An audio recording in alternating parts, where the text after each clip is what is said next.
ঘাসে সমৃদ্ধ চকচকে সবুজ উইকেট, লিটন দাসের গভীর মনোযোগ তাতে।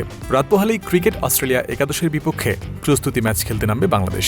তার আগে উইকেট প্রস্তুত করা হচ্ছে বেশ যত্নের সাথে। সেই প্রক্রিয়াতে লিটনের তীক্ষ্ণ নজর, উইকেটও যেন দেখছেন অপলক দৃষ্টিতে। বাংলাদেশের ক্যাম্পে লিটন যোগ দেওয়ার পর যেন দলটা আরও উজ্জীবিত হয়েছে। লিটনও সর্বোচ্চ উপভোগ করছেন নিজের সময়। অনুশীলনের এই দৃশ্যটাই দেখুন না।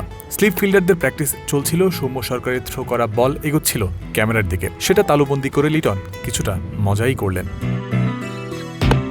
এমন দৃশ্য তো দেখা যায় না সচরাচর। একজন ক্রিকেটারই তার সতীর্থদের অনুশীলন করাচ্ছেন।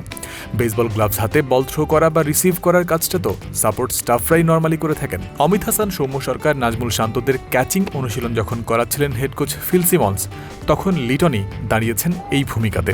দলের অন্যতম নেতা তিনি। সেটারই যেন বহিঃপ্রকাশ তার দায়িত্বশীল কর্মকাণ্ডে।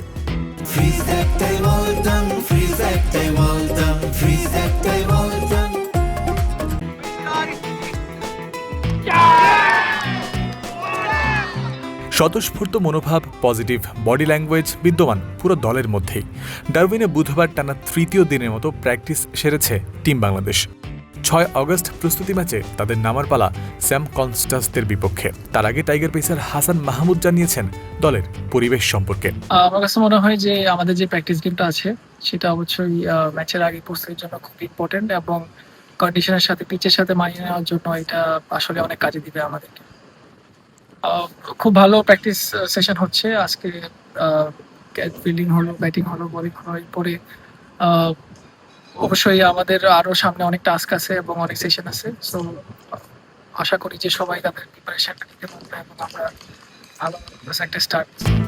3 দিনের প্রস্তুতি ম্যাচটা বাংলাদেশের ব্যাটার, বোলার সবার জন্যই বেশ উপকারী হওয়ার কথা। পুরো সিরিজে কেমন খেলতে হবে এখান থেকেই অর্জন করা যাবে সেই ধারণা।